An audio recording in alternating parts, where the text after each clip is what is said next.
Old man doing a podcast. Real weirdos. We have English degrees. Real weirdos. We talk about movies for way too goddamn long. And I'm gonna take a swig of beer. Have you guys ever been rejected from going into a movie? Oh. What? From going into like a movie. Like a movie that you weren't supposed to because of rating or something? Yeah, like age. Like, have you ever been actually turned away at a movie theater for your age? No. I don't remember. I don't think so. I wasn't the type to like, actually, what we would do is like we would see a movie and then we'd sneak into another movie that we weren't supposed to go to when we were like 15. But I've never like that's how we operated. We didn't do, I didn't like try. I didn't like put on a fake mustache and be like, hey, can I see Braveheart? They're like, no, you 10-year-old. Clearly not. Obviously not that. But I was just thinking more like, oh, you go to see a rated R movie and they're just like, nope, you can't come in. I would more do that never happened to me. That would more happen if I tried to like rent a movie on my own at like a VHS place. That probably happened. I haunted the neighborhood VCR shop quite a bit. VCR shop? But then eventually they got to know you. I mean, hey, it could have also doubled as the neighborhood VCR shop. Might as well. It probably did. Yeah. It probably did. But like at your movie store, like your local movie store, you'd always get, like eventually the people would get to know you and they'd let you rent whatever you wanted. Maybe. I think like by the Except time I was a porn, of teenager, course. it's like, except porn, but by the time I was a teenager and would be like acceptable for me to rent an R-rated film, I think we had like Netflix and the internet. I don't know. I don't remember when I stopped renting movies. Yes, I rented movies for a long time. Because I remember we were subscribed to Netflix back when it was still like the DVD delivery service.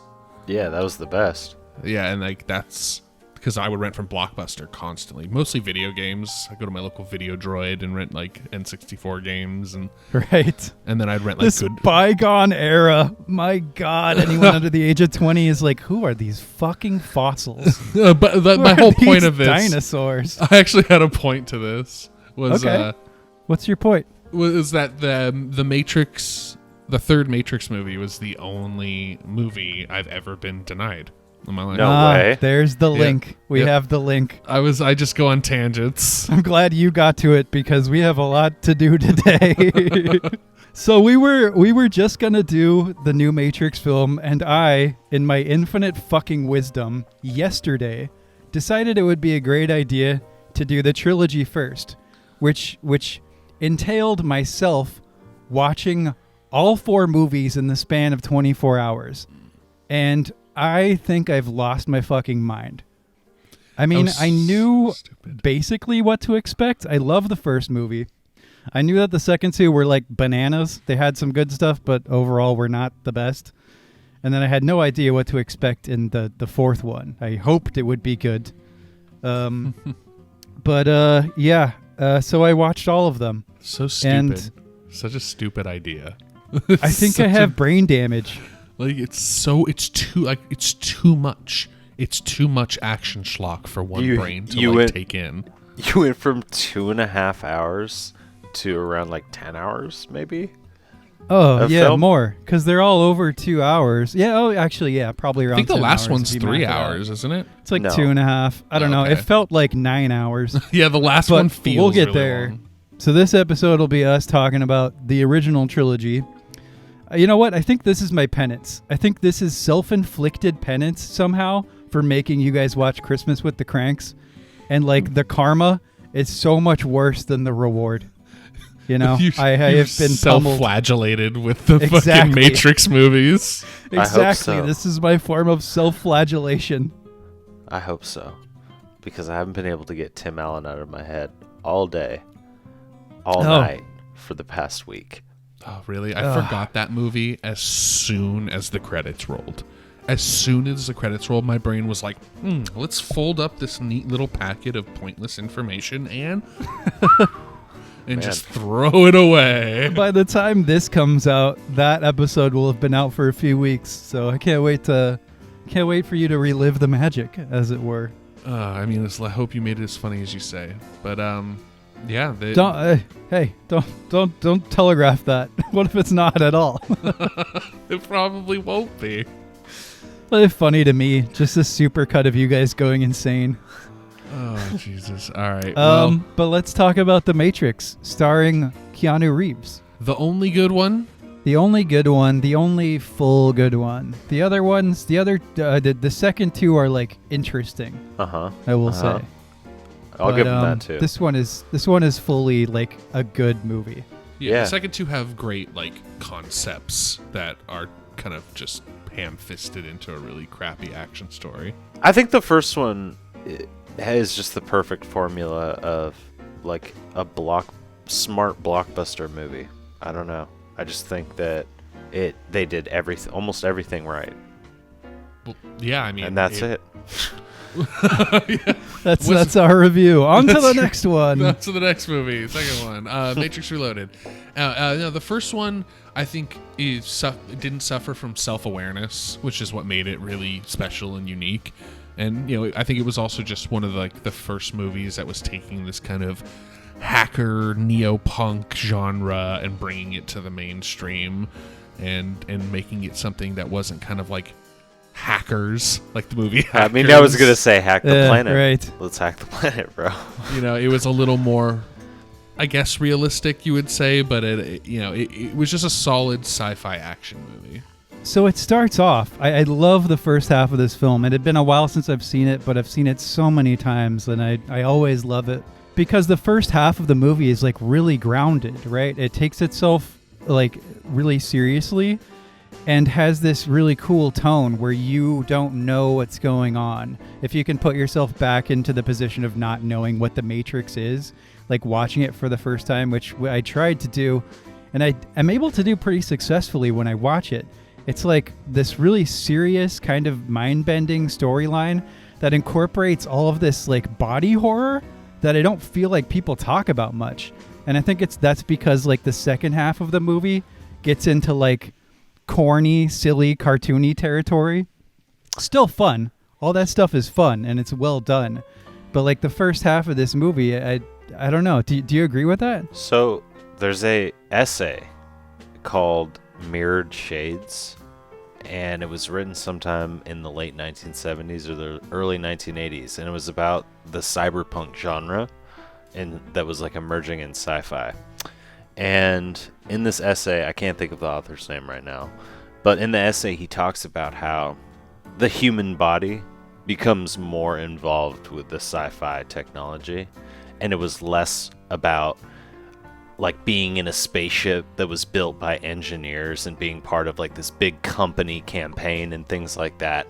And he's like, what cyberpunk does is take the sci-fi and it brings it down on this like human level where you literally have to like wire your body up and everything, and like you jimmy it up and whatnot. You like MacGyver your way into this sci-fi world.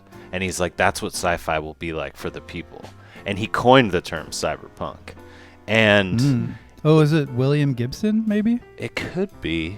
Could have been. Anyway, but I've never heard of this. This is super interesting. I mean, the movie does that shit, man. Oh, yeah. Like when they implant the bug into him, that's a little horrifying little scene. Oh, exactly. Oh, yeah. One of my favorite scenes in cinema is when he's pulled out of the Matrix and he's birthed from the robotic womb, and it's like the birth imagery. And then you have him descending, he's dropped in, and then ascent into the new world. Like, it's just so well handled, and the practical effects are so fucking good. That's a really great point that you made, Jesse, about body horror. And it's something that I never really thought about myself when I would watch The Matrix, was that there's quite a bit of, like, pretty cool early effects, like the mouth, like, kind of, like, melting shut. And this whole, then when they take the bug out, and it like it's an organic bug when they take it out and they throw it out the window and it hits the ground and it like reverts into like a machine.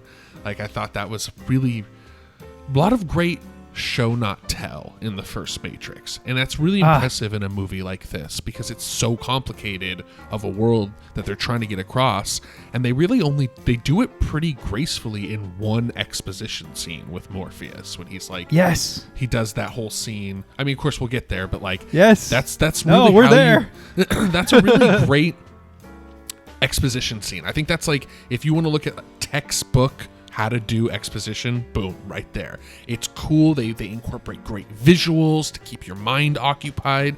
It's very Cliff Notes. He's like, okay, the machines, and we made machines. They rebelled. We split and diverged from one another. Machines were more powerful. You know, we had a war. We block out the sun. Like, it was like all the boom, boom, boom, boom, bullet points. And you're like, yep, I'm on board. I get it. I'm with it. Cool. Dude, I'm in the world. Jeff, you're on it. I have the exact same notes, and it's like you said, it was show don't tell. And I think you sent that to me, and it made me think about it, because this movie, I don't agree that it's show don't tell. What I do think it does is showing and telling at the same time in a way that's perfectly balanced, because this is not a universe that you can show don't tell, or if you could, it would be really fucking difficult, and I don't know how you would do it. But what they do, and what the sequels fail to do, is balance it in terms of like the narrative pacing, the pacing of the film, and the scenes themselves. That scene with Morpheus is the perfect example. I had the same one in my notes, because he's telling you all of this information about the Matrix, but you have the visual aids. It's not just two people with a shot, reverse shot, shot, reverse shot, shot, reverse shot, talking and telling you information. That's boring. That's a bad way to do exposition. This movie does it so fucking well because it's using the visual language of cinema in conjunction with telling you things to keep you interested. And not only that, but it gives you that, and then it draws back. You're allowed to like process that information for a while. There's some action or plot progression or something, and then it does some more exposition. It's like perfectly paced. But it's subtle. It's in the like you're saying, it allows itself to breathe like a good wine. It tells you all this stuff, and then it puts enough action, enough pacing going forward to where you're allowed to kind of put the movie on the back burner and think about what you just did without missing anything. And I just want to go real quick, just one last point about that scene is, I think what makes it so successful is they took Morpheus and almost turned him into a narrator in that moment. Like you're saying, like he wasn't a character in that moment. He kind of, his voice almost took over the mix, and he was now talking as this like bigger third person narrator, like as almost like omniscient, like this is what happened, and then we blocked out the sun, and then they turned us into batteries, and we're just like, and that last line, like turning the human body into this, and he just puts up the D battery. It's just like, boom! It just hits so well. I think that everything that you're going, that you really take Alex is high. Take it again. I'm getting drunk. Everything that you guys are saying is even made more impressive by the fact that the genre is sci-fi, because sci-fi lends itself to needing to talk a little more and tell a little more than showing sometimes, right? Yeah. There's good sci-fi that tells just because it has to, but then like obviously it learns how to show. And there's sci-fi that is extremely bad because all it does is tell. And so what The Matrix did was like, not only did it do this really complicated dance, but it did it like in the most, how do I say it? Like the most difficult arena to do it in my opinion. Maybe other than maybe something like fantasy, well, I think, right? Yeah, Blade Runner 2049, I think, is a great example of a movie that shows and doesn't tell. Okay. The movie is very like scant on exposition, and it more just brings you along in that universe. The first one as well, I feel like. Yeah, well, the first one even more so. The first one is like, I'm going, whoa. I didn't even want to enter that territory. I was like, that first one's like a K-hole. But this movie, it kind of, it's very soft almost, and I think that's a really great way to describe the first half of what you're talking about, Jesse. Is the first half of this movie has a very soft touch. Everyone speaks very softly. Everyone has this like measured, calculated, almost synthetic tone. Even he does, like Thomas A. Anderson, this like very generic man, white collar, this desk, cubicle, could be anyone. It's just, it has this great softness to it, and then it gets spiky. It's punctuated by moments of insanity, like the body horror stuff. Yeah, and it gets rusted. Because the more you move into the real world, the more it starts to feel like that world. This like broken down, shambled, just like flying through sewer tunnels of just mangled metal. Like it's just so, like the visuals are so great and impressive for 1999. It's amazing how well those visuals have held up. Almost all of them. Of course, the CGI on the Sentinels, the CGI on the Nebuchadnezzar, like, wow. There are a few moments, just as anything from 1999 is going to have, where you're like, that CGI doesn't quite look so good. But man, it looks better than the sequels, especially when he's like fighting off a million Agent Smiths. But we'll get to that. The human CGI is awful, but yeah. The human CGI is bad. But, they just do a really good job, I think, in the first one of pacing that first half of the movie to where you're fully engaged by the second half. And they don't even tell you, like, I think we all know at this point that I'm a pretty big lore junkie, and I'm going to try my best to not like go on lore rants, but I always say that would be appreciated, but we'll give you some leeway. But yeah, when we talk about the second movie, I think the second movie really gives more lore to this universe, which I think is really cool, because by the time the second movie came out, the Animatrix was starting to be thought about. There was already a video game, and Animatrix is... We'll get to that. But yeah, so that's kind of to its credit. But then the second half of the movie, I think, really shines as an action movie, like a solid action movie. Like it kind of diverts from the philosophy and goes more action to the point where we have like the famous fucking gun scene where he's bringing all the guns into the checkpoint and everything, and he like flips his jacket open and there's just thousands. Like it's just so like down, and I think that song is in the movie actually. It is. It is. Is it? Yeah. I don't remember when they're that. in like he's in that like corporate office lobby at the and he's like running around. I think that's the same scene I was talking about. Yeah, after we need guns, lots of guns when they go to rescue Morpheus. That's a sweet action scene. That might be the best action scene in the whole quadrilogy. Oh, it's actually so good. Like even the action scenes are great. But like I like the point that you were talking about how the second movie and I think the third one, those two movies kind of conflate in my brain because they were shot at the same time. They're like the same story basically. Yeah. That's the Wachowskis going full on with their obsession with their own lore, and I think it's absolutely to the detriment. I think that this movie, the original Matrix, what it does is it sets up a relatively simple like science fiction concept that points at a bigger depth. Like the idea of the Matrix, right? It's like reality's not reality. Boom, there's your concept. And it does just enough with that, hinting at more, that it doesn't need to go full tilt boogie into like nonsense territory, which it does, which the movies do later. It's Absolutely. Like speaking to the exposition and how I feel like that was perfectly handled. I think that the elements of lore and background world are perfectly balanced as well. Yeah, I would have to agree. I think that this world is one of those worlds where it looks really awesome on paper. You write it out, you have it all the different chapters, like almost like a small little sci-fi short story. It looks good. You're like, oh yeah, that links to that, and you can see it. But when you try to take that type of image and that type of passion project and try to put it on the screen and still convey the same amount of energy and love that you had for the written product, and I think that's kind of what you're saying is where the Wachowskis stumbled, is because they really got too obsessed with their own product. Oh my God. Way over obsessed.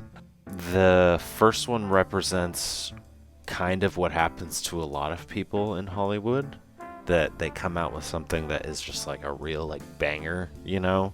And I don't know, sometimes I feel like people don't have the artistic depth to sustain that, especially when every single thing that they make is based on that first thing, right? I'm trying to think of someone else who's done that in Hollywood, but well, Wachowskis have done other movies. There's just none of them have been good. I've seen, but they're weird, right? Because I've seen all their movies. I'm continually interested in whatever they produce. Maybe not after this fourth one. I might be fucking done. Oh, I'm done for sure. I might be. You've lost me, Wachowski. You're done in my book. What was I saying? I'm drinking beer for this, by the way. We're doing 2 episodes back to back. I watched one of the worst things I've ever seen. I got a 6-pack. Lost Coast. Hashtag sponsor us. Hey, Oh I my mean, God, that would be an amazing. the color of the first movie, the way that they play around with that is like perfect, and it's so signature Matrix, right? That like off The green tint. Yeah, exactly. Yeah, it's like all, and they crank up the film grain in a way that's not fucking obtrusive. Yeah. which is so rare in a movie. It's like they just put enough of that film. I know it was probably shot on film, so there is probably meaning most likely. So there's an element to actual real film grain there, but it's just enough. And then when you're in the real world, it's clear and crisp, but like also these like muted browns and metallic rusty. It's rusty, the real world. Yeah. It's corroded and fallen apart and barely holding itself on. Like the real world is almost like a shitty car lot. Yeah. Like a car junkyard. Yeah, it You know, sucks. it's just like everything's broken, and it's just like It looks there's like it nothing smells really like left. that, right? Like grease. Yeah, and it's like the only thing. Yeah, exactly. It looks like smells like grease and metal, and like it looks like when you air tastes like pennies. Yeah. You know what I mean? Like it's you just, and then like it has this element to it where you kind of empathize with the characters. You go, oh wow, is the Matrix better? Especially Cypher, right? Yes, exactly. Well, Cypher is an antagonist that you kind of, I mean, at least if you're following along the way I did, you almost like not agree with him in his methods, but you get it. You understand like, oh, I woke up and like I'm super aware now of what the real world is, but the real world sucks a fat one. Yeah. So put me back. Yeah. Please. I don't want to remember nothing. I just want to eat steaks and drink wine. I want to be an actor. Somebody important, he says. Yeah, I love that. Maybe an actor. And I love like the way he eats the steak. Like that scene makes me want steak every time. Dude, I feel like when I watched it this last time, I was like, every scene in this movie is infinitely rewatchable. There's no bad scene. I love every scene. And it's weird because, like, I think if you watched this for the first time today, if you're, like, younger or just for whatever reason never watched it, I could see somebody not getting in on it because the second half does get kind of silly and corny, but I think that that's okay. It's a weird balance, and that's what part of what makes it such an interesting movie is that it has that element of realism in the first half. And then it's like once Neo is Neo kind of thing. It's like we need guns, lots of guns, and rescuing Once Mary Morpheus. gets the Sue next to his name.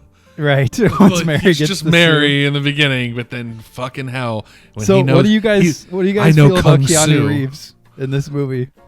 I mean, I feel like this was a point in his career where he was really just like at that cruising, like, what? I mean, he's still there. It just works. It just works now in a way that is interesting. It's like he was like ahead of the times at that time, and so now his like vibe works with the current generation, I guess. I don't know, but like, he was really criticized for his kind of flat performance in a lot of his movies, and especially in The Matrix. He's a lot of reaction shots. He's a lot of like reverse camera. Whoa. Just, kind of like I mean, looks. Just point to Much Ado About Nothing to see like the difference in where Keanu Reeves was at this time almost in Hollywood, right? That movie came out I think in 94, and he's with Kenneth Branagh Denzel Washington, Michael Keaton. He's with a whole cast of characters, and they're doing Shakespeare, obviously. And he sticks out like a sore thumb because Keanu Reeves has just a way about his diction and his cadence that is not very actorly like. It's not very theatrical. He plays Keanu Reeves. Yeah. That's who he plays in like every movie, and that's totally fine. But it's cool because he is also now Neo. He is also Johnny Utah. All of his characters. John Wick. Yeah, they're all him. And it works, like you said. I don't know why, but it works. Well, he really, I think, picks up the Neo character in the next two movies. I think he kind of leans, once he becomes the Mary Sue, kind of becomes the one, starts flying around, that stoic composure starts to make sense because now he doesn't look confused like he does perpetually in the first movie.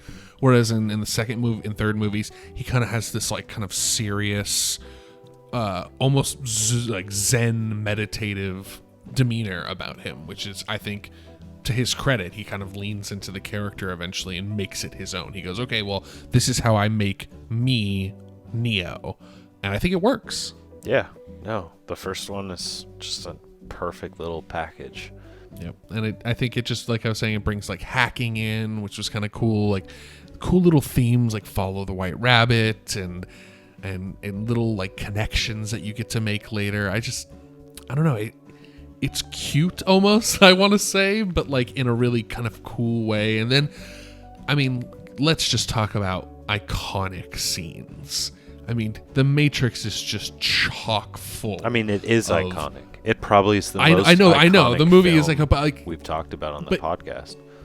Yeah, it's actually, I was just thinking that earlier. I was like, this is probably the most popular movie we've ever spoken about on the podcast as far as like general reception, I mean, it's not a movie that we would have normally covered if The Matrix 4 wasn't coming out. No, well, maybe at some point, but maybe down the road, yeah. But maybe down the road after a little while, we're like, what else is really great that we could just talk about? But I mean, we're talking like this movie is quotes and posters. Like this is a poster movie. I mean, like the dodging of the bullets, the famous scene. I mean, like, could we talk about how many times that's been fucking recreated? The little Bruce Lee callback. Like, a lot of people don't even know that little, like, hand, like, come at me thing is even from Bruce Lee anymore. Yeah. It's Morpheus. Dude, this movie changed cinema. Oh, yeah. People who weren't, like alive or aware at the time, you have no idea how fucking huge this movie was. It was insane. And it spawned an endless array of sequels. Like, yeah, you're talking about the bullet time as well. That was this new inventive technique that Wachowskis did. And this was their first movie as well. They had written stuff before. They'd written some screenplays that got adapted. But for this to be your first film, it was like, wow, who are these filmmakers that are blowing the world up? Yeah, and like, I mean, and we can, like I was just saying, we can talk about like the download. I know Kung Fu, the downloading of the of being able to just like, oh, now I can fly a helicopter. Yeah, so cool. What else? The stopping of the bullets, of course.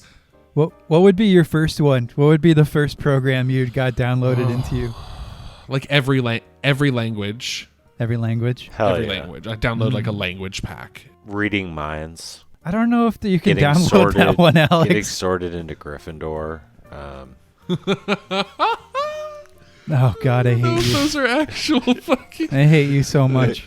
But like to match the awesome sci-fi visual effects that I think really hold up, like the way the agents move, the sounds that go with it. Like one of my favorite movie noises of all time is that weird cricket noise that the agents make when they dodge or move quickly. That like, I can't even do it with my mouth, but you know what I'm talking about. It's that weird like cricket noise, and it so perfectly suits that movement. It's like peanut butter and jelly, the way the sounds, like the way the guns sound in slow motion, that like classic, like it's just so perfect. Like the little sound waves, or like when the helicopter smashes into the building, they do these great little visuals where it's like, yeah, it's a computer program, so something that catastrophic in a computer program would have to like take a split second to register. So like when that helicopter slams into the building,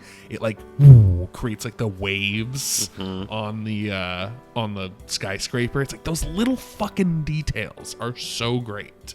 The below shot that they shittily tried to recreate in the fourth one, where the Neo's like pumping minigun bullets into that building, doesn't hit Morpheus at all, by the way. No, he's Neo. He knows where to shoot. He knows where to shoot to hit the But yeah, Smith. they do that low shot looking up at the camera with all the shells like ting ting ting ting ting ting ting like falling on the camera. It's just like, it's so perfectly badass.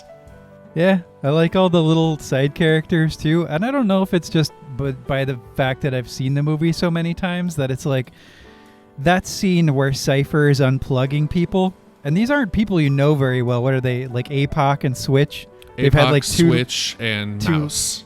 2 lines of dialogue between them. My Mouse had a little bit more. Yeah, and he doesn't get unplugged as well. But when Switch, I think it's Switch, APOC, yeah, Switch looks at the camera and she's like, not like this. Not like this. It's like, I tear up a little bit every time. Yeah. It's really sad. And I like Mouse. I like how Mouse, there's this shot in this movie that I fucking love. And it's him hanging out, just looking at a poster of the Woman in Red, signed by the Woman in Red, who he created as a computer program. It's fucking ridiculous. So closet, like neckbeardy, geeky. It's like Mouse was almost, I think, like a caricature of what people thought hackers and like computer geeks were. Which is like, I make pretty girl in computer, and then she's my pretty girl. You know, right. Like it's today he'd be into like he'd have his anime body pillow or something. I mean, they even call him. They call him like they call him a virtual pimp.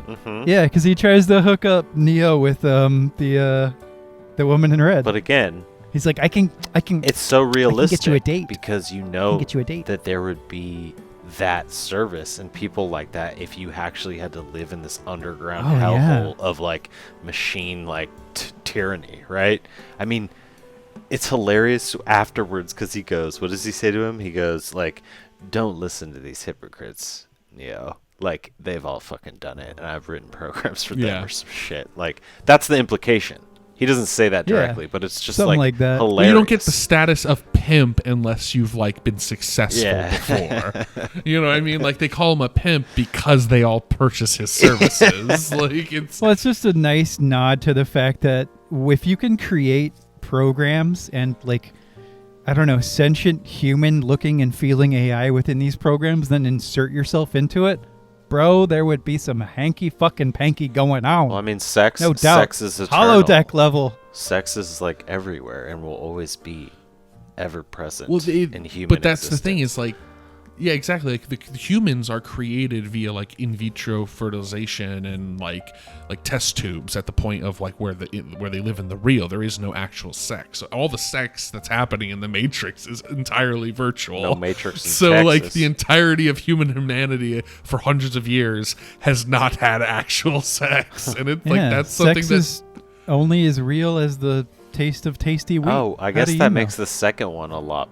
I was about to say, I think the Zion sense. orgy scene makes more sense. Oh my god! Just one like societal. Do we want to move? Right. I think we should move along. Yeah, I mean, of course, we all love The Matrix. It's a great movie. It's a hard movie not to love. It's so well balanced. It embodies this really interesting like time. I guess it's one of the elements I didn't talk about was how it embodies late '90s cool. You know, with like boo chicka boo chicka boo chicka boo. Cool, like all black leather jackets. Sunglasses and the leather jacket punk aesthetic, cyberpunk aesthetic. It's just a time capsule in that respect. It's a fucking sweet narrative. It just moves along. It does exactly what it needs to do, tells you exactly what it needs to tell you for your brain to understand just as much as it needs. It's economic. It's well acted. We haven't talked about the fact that, like Jeff was talking to me beforehand about how Lawrence Fishburne and what's his name? Hugo Weaving, yeah, like are just carry the movie in terms of the acting, which you can't really disagree with. They are both such powerhouse. It's so great that like they're kind of the antagonist, not protagonist, but like the good mentor versus evil.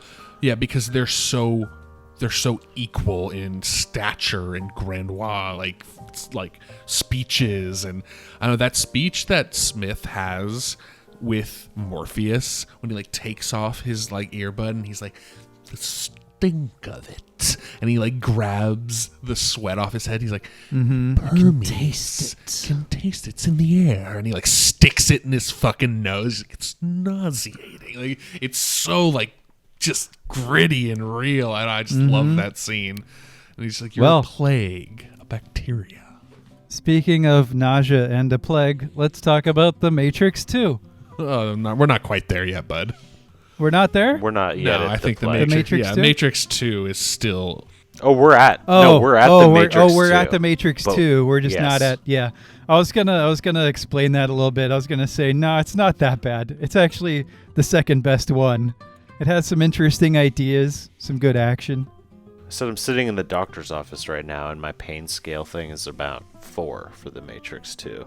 So it would be like a 1 or a 0. I'm not quite yet at biblical plague level, but it's getting You're there, not folks. begging for painkillers and something, just anything to end the pain? Yeah.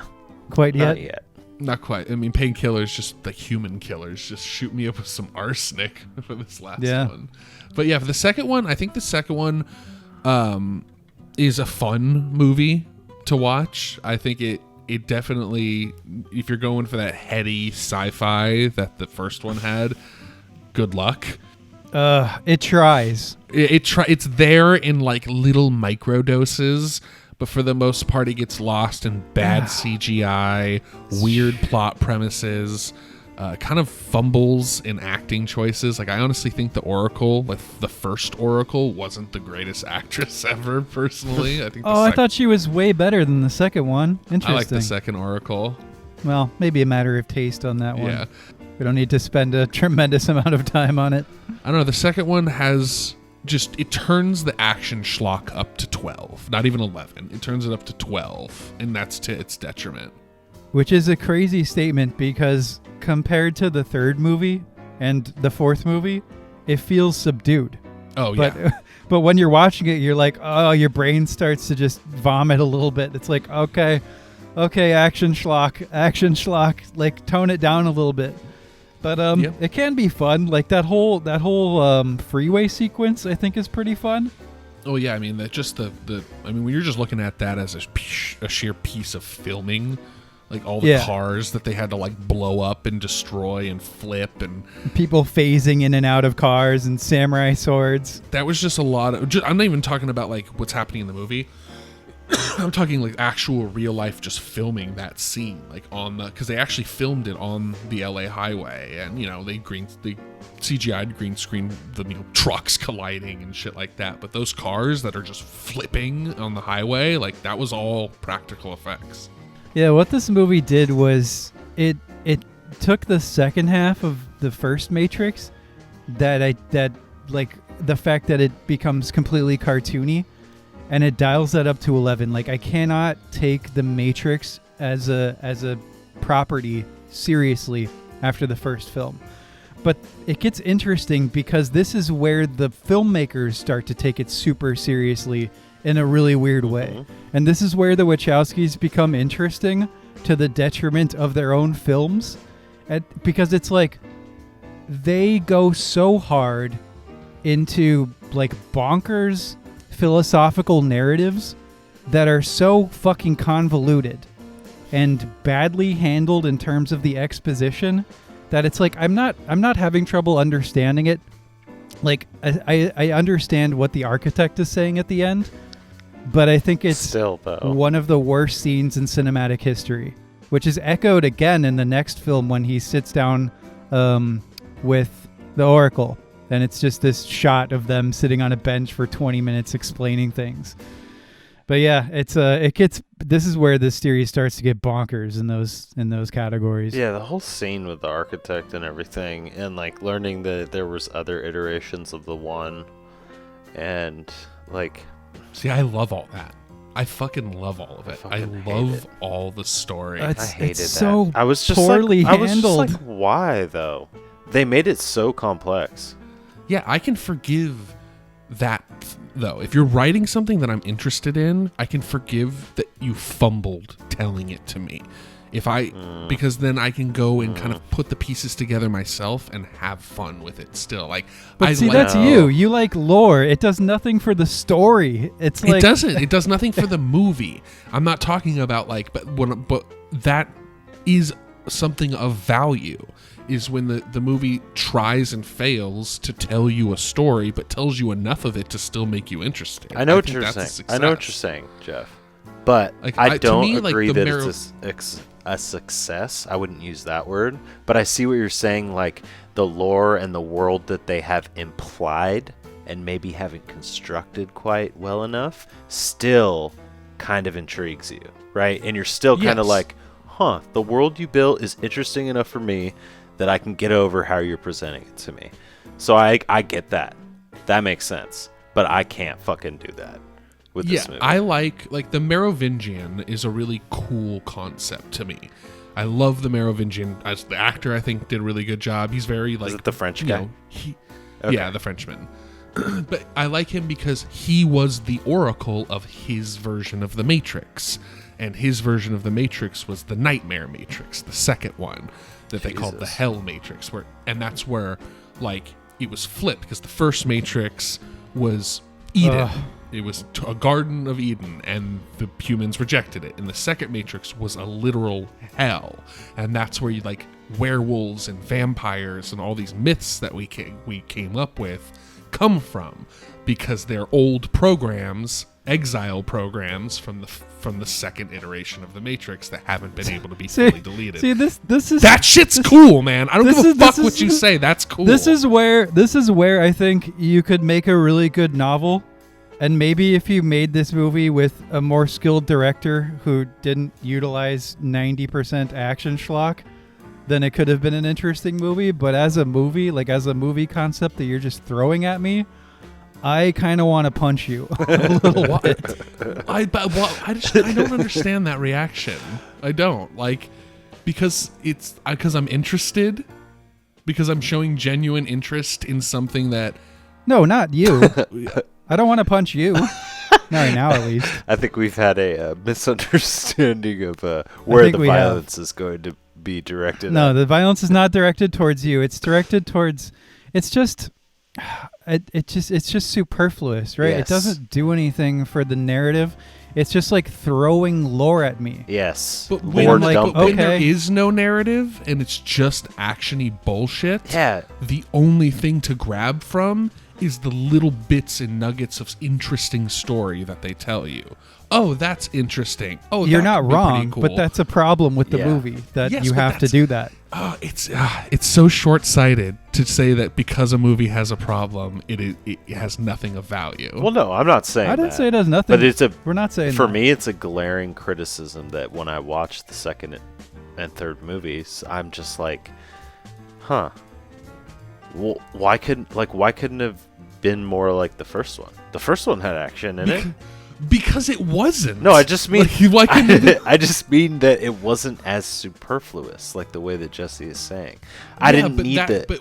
It's a lore dump.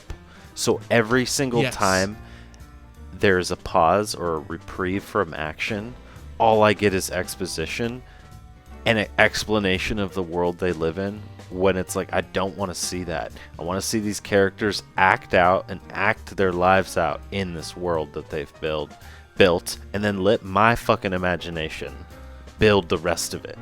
Like, I think you can balance it, Alex. The first movie balances it perfectly, as we've said. You can do both and make it not feel like it's just careening off the rails. But that's not what they did.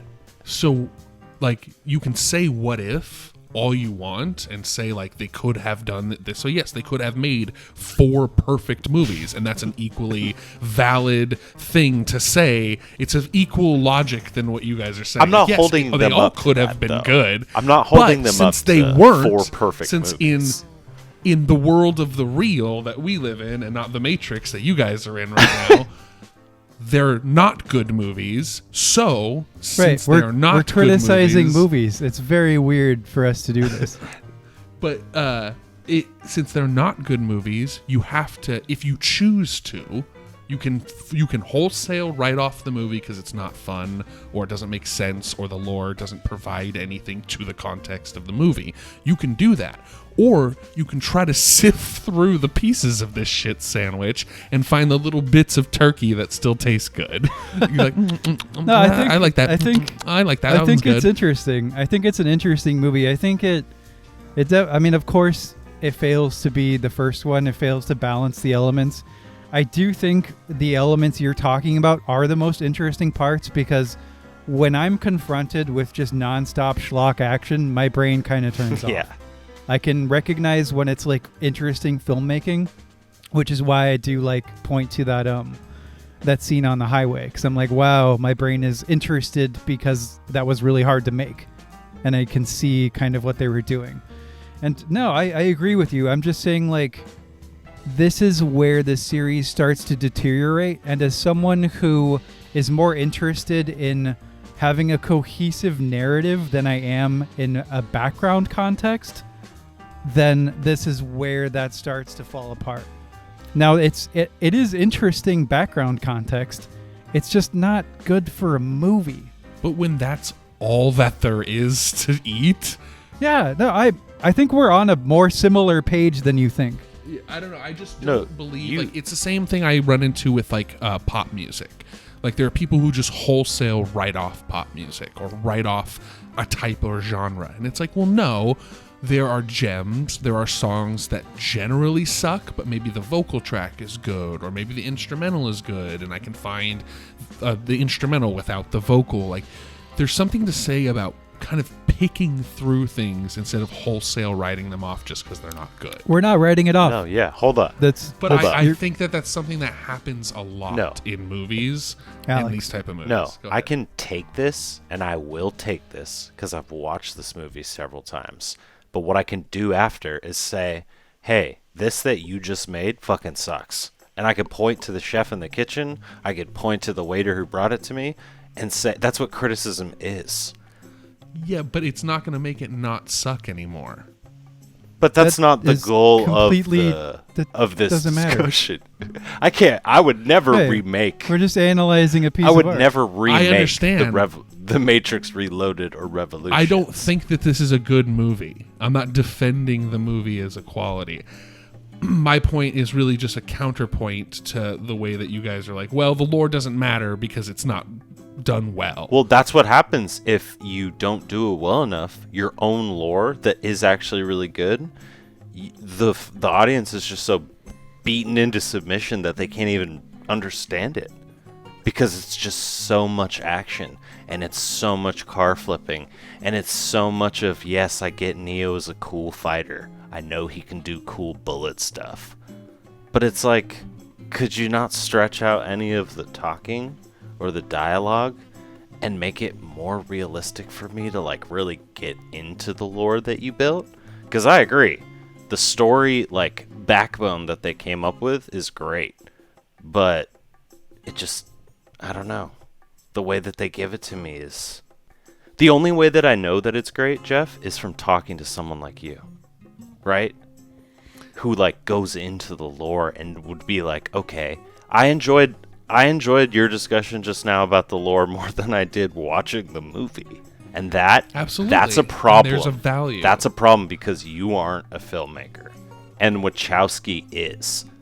But we're not to sit here 20 years later and try to analyze why The Matrix Reloaded is bad to me. But that's what we're doing.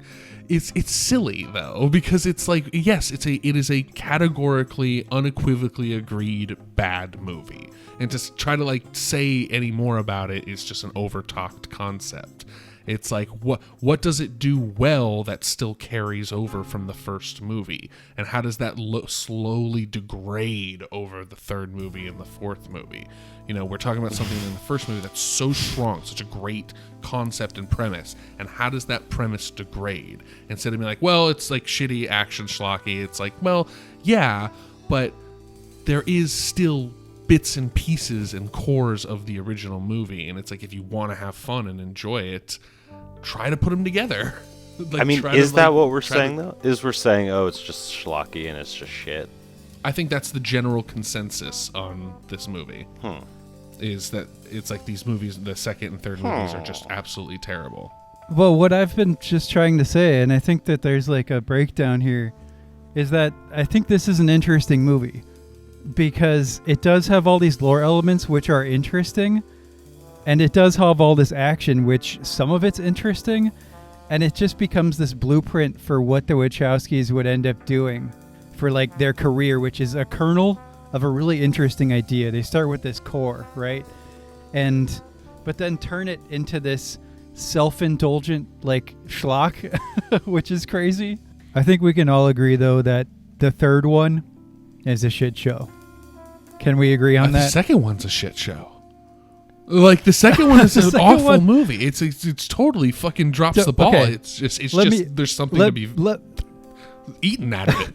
Let me ask you this though, as the resident lore fanatic, do you feel like they set things up that were interesting in part 2 that they failed to like capitalize on in part 3, or do you think it's just all part of the same like weird shit sandwich? You are thinking like they actually put any thought into that at all. like I don't think any of them set up anything that's in any way paid off or good. I just think that there are ways that they carried little nuggets of information. As someone who writes a lot of fantasy, I get this a lot where I'm trying to like translate it into a D&D campaign or translate a story into something else. And you start to lose bits and you start to panic because you're like, oh my God, if I lose too many bits, I lose the whole thread. And that's your kind of jaded mind. And I think that's what happened in the second movie is in order to tell the movie, the action movie that maybe the studio wanted or maybe the Wachowskis wanted, things started to fall off. And that's kind of to its detriment. And to answer your question, I think, yes, I think everything that they set up in the second one was totally fucking fumbled. The sandwich is not the same. It's been sitting out in the sun, and now it's just like a moldy, like fuzzy white ball. The third one is 99%. Look how cool these mechs are. Oh my God. There was a moment, I think it was around the 30-minute mark of just straight minute-to-minute insane sci-fi action schlock, bearing in mind that I had watched the previous 2 films basically in succession before this. So my brain was already just completely addled. And I just started laughing.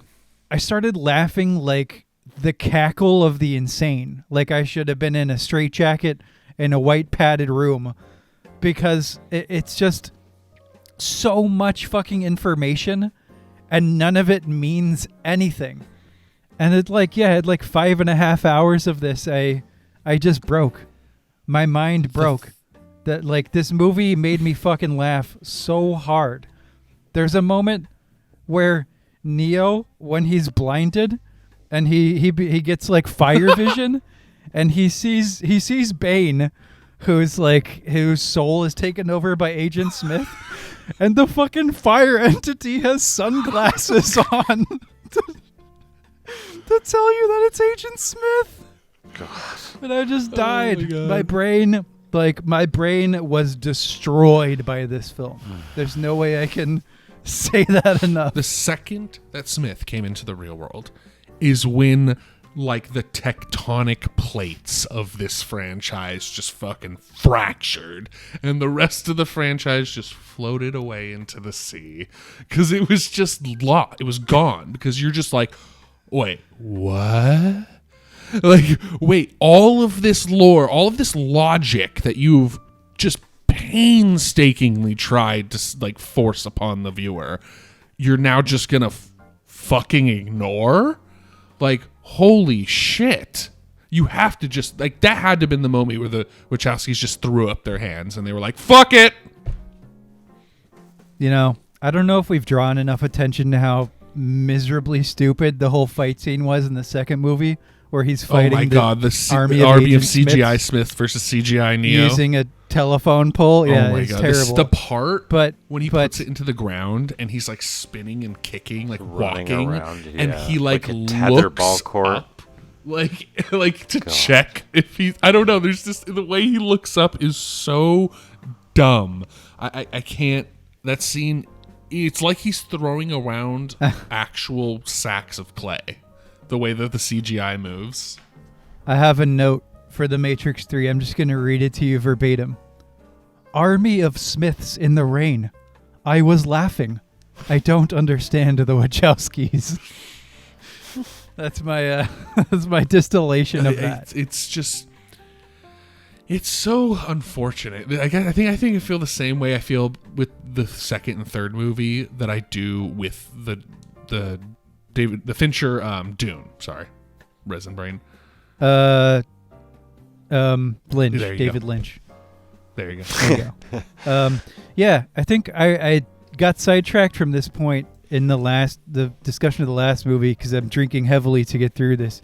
But one of the interesting things about the Wachowskis and what I feel like is signposted in these movies, especially at this point, when Neo goes back into the Matrix, plugged in by the machines, and he fights the army of Smiths in the rain, I was like, this idea that the Wachowskis have a kernel of something that's really fascinating and then have this amazing ability to turn it into something that is borderline unwatchable is something that's so fascinating to me because it's echoed throughout their entire career. After the Matrix movies, they did Speed Racer, which is fucking unwatchable. They did Cloud Atlas, I think it accepted. Cloud Atlas is pretty interesting, although I haven't seen it in a decade. I liked it when it came out, and then Jupiter Ascending was, I don't even know what that was trying to do. I mean, Cloud Atlas is not their story, though, right? It was an adaptation. Yeah, I mean, obviously Speed Racer is not their story, but yeah, I mean, I don't know. I haven't seen any of those neither have I. other works. I'm only ever So I seen don't the Matrix know how- movies. Well, don't do them. Don't see them. Cloud Atlas might be interesting. A younger Jesse thought it was interesting, so I don't know. Tom Hanks says stuff with some prosthetics on his face. Cool. It's kind of Cool. sci-fi. I don't know. I just Yeah. I think I just feel like this movie, this trilogy, really had at its core something to say, a story that was worth telling and that was interesting, and to drop the ball this hard on something that could have been like so good as a trilogy is nigh unforgivable. Like they shouldn't have been allowed to make any more movies.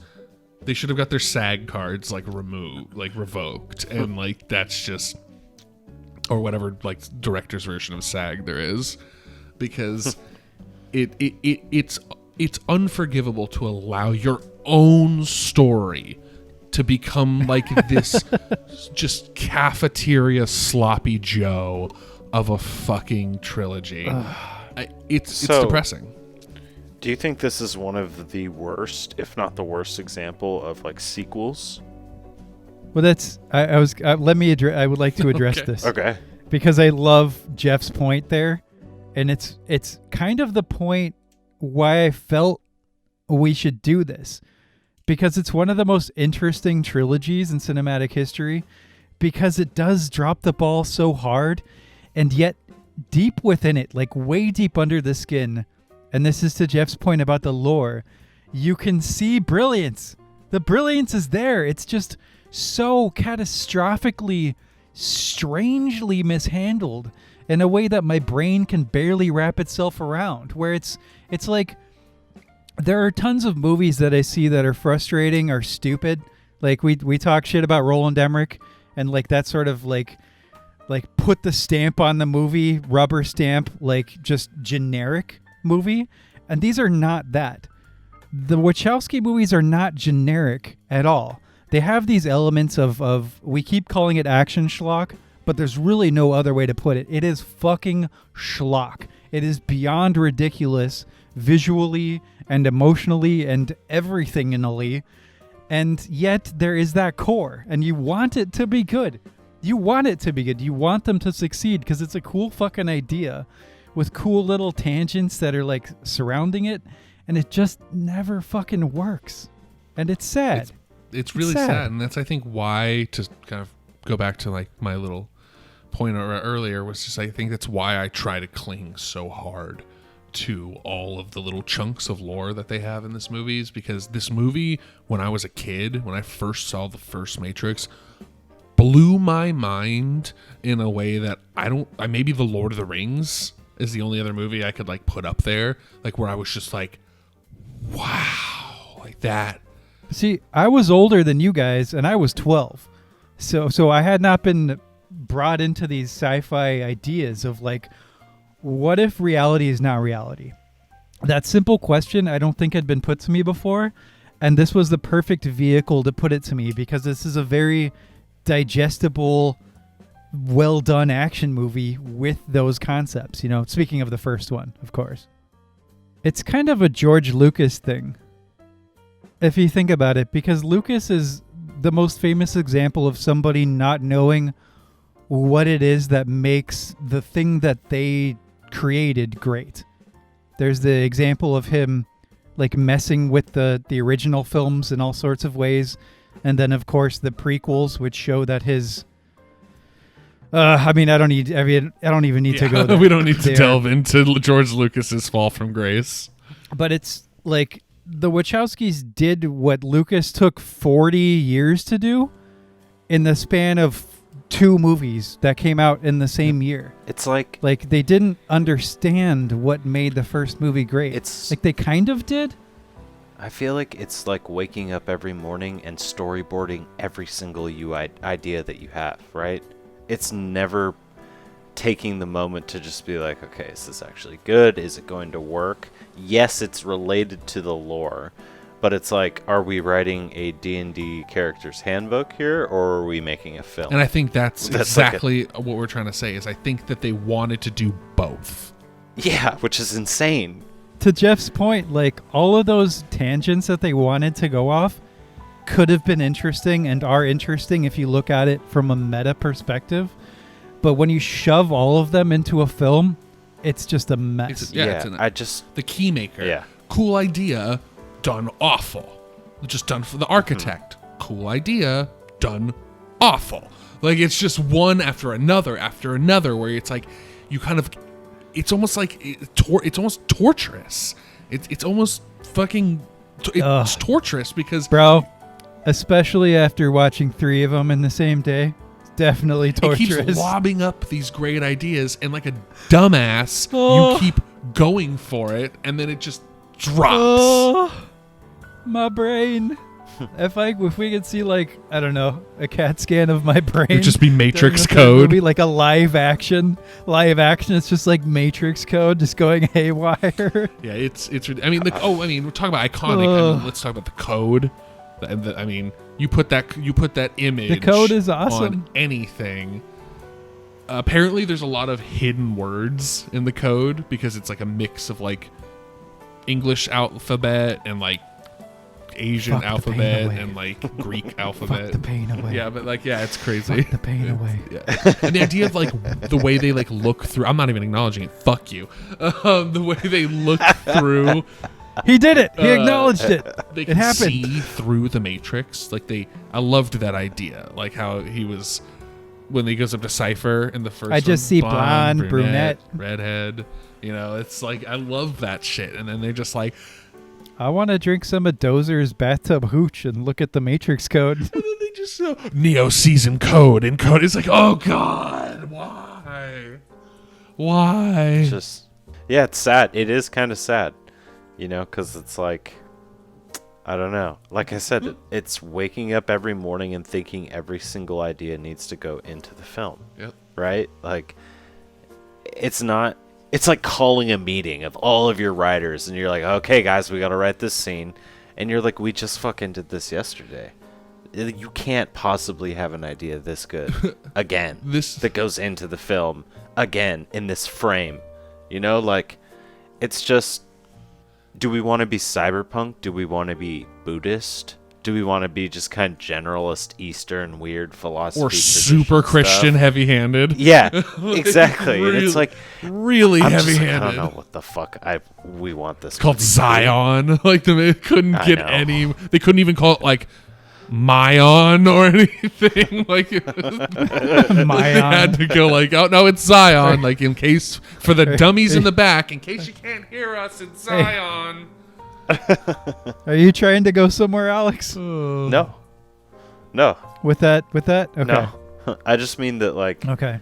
I feel like they were so excited about their first movie and the idea that they created, as they have every right to be. And I honestly think they got a little too excited in their, like, indulgence into their own story. Which it's hard, right? Isn't a sin. And I know what that's like, right? It's just, as a filmmaker, when you put stuff out there into the world, like, I don't know. It's hard, right? Because the Wachowskis have ideas and they have talent. I'm never going to say they don't. But it's like, I don't know what happened. Maybe going from nobody to the top of the fucking world in the span of one movie, and like your movie, your idea, like changing cinema, having so many copycats to the point where like there are endless Matrix ripoffs. Like endless, maybe more than any other film, maybe excepting like Pulp Fiction or something. Oh no, even more so. Like the Matrix is like just it was in commercials for a little bit. I wrote a Matrix ripoff when I was a kid. One of the first things I wrote was a comedy. I think I was 10 or 11, and I wrote a comedy with some friends called The Latex, where it was like The Matrix, but it was all like condom and dick and piss jokes that like 10-year-olds would and like we wrote this. I like that. Do you I still don't have it? No. Can you read it to us? I remember sitting down in the library and writing this, and like, oh man, this is I don't remember. Like I remember like Trinity was named like Tri Titty, and she had like 3. I mean, we're 10. We're 10. Okay, so let's put all this in 10-year-old context. This wasn't last week. Yeah, and so like she had like 3 boobs, which we thought was hilarious, that concept, and then they like did that on like a scary movie down the road. That's famous scene from Total Recall with Schwarzenegger. Is it? Yeah, the 3-boobed alien. You got to see that. If you don't remember that, you got to watch Total Recall again. I haven't the seen movie's Total magical. Recall in years. Maybe we'll do it on here. Talk about body horror. Talk about body horror. Talk about insane. But I don't know. I think we've kind of talked it to death. Vanity, destroying something. I think when people ask, like, why can't you make a book into a movie? Just gesture broadly to the Matrix trilogy. Was it a book? What do you mean? I honestly think it was written like one. I think they wrote it like a continuous prose, like a narrative, and then they tried to adapt that into a movie. I honestly believe it just has that feeling. It has something that was done, written, had a period and a the end symbol on it. It wasn't, but it feels like that. It feels like it'd be a really good, long, complicated book for sure. Yep, like an Isaac Asimov level, like kind of like weird, like ultra reality type of book. Yeah. But no, it turned into just a book for lore nerds. It turned into wanting to make that. And also wanting to, I guess, appeal to a mass audience with like the car chases and mechs and warfare and ships. It's just so bad. Well, to round this one out, I came up with a comparison which I never thought I would come up with. It never came to my brain before. But watching these 2 movies, I had a comparison to Zack Snyder, because this is bludgeoning action schlock that beats you in the face mercilessly, while at the same time having lofty philosophical aspirations that completely fail, like Man of Steel. What I could not foresee, however, to lead into our next episode, is that The Matrix 4 would make Zack Snyder look like Stanley fucking Kubrick. This might be the most painful cinematic experience I've ever had. And we'll leave it there, unless you want to say something. I'll edit it down. No. Okay. That's it. Fucking, we'll be back. Look forward to it. Unfortunately. I'll be drunk. Because I need to be. Oh, man. Bye. All right. Stop.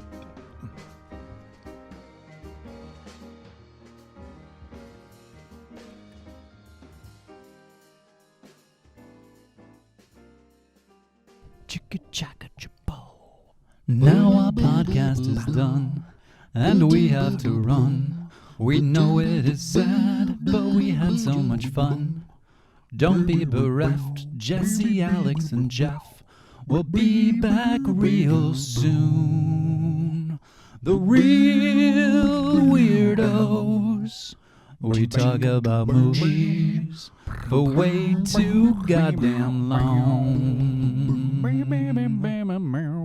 Bo bo bo bo bo bo bo bo bo bo bo bo bo bo.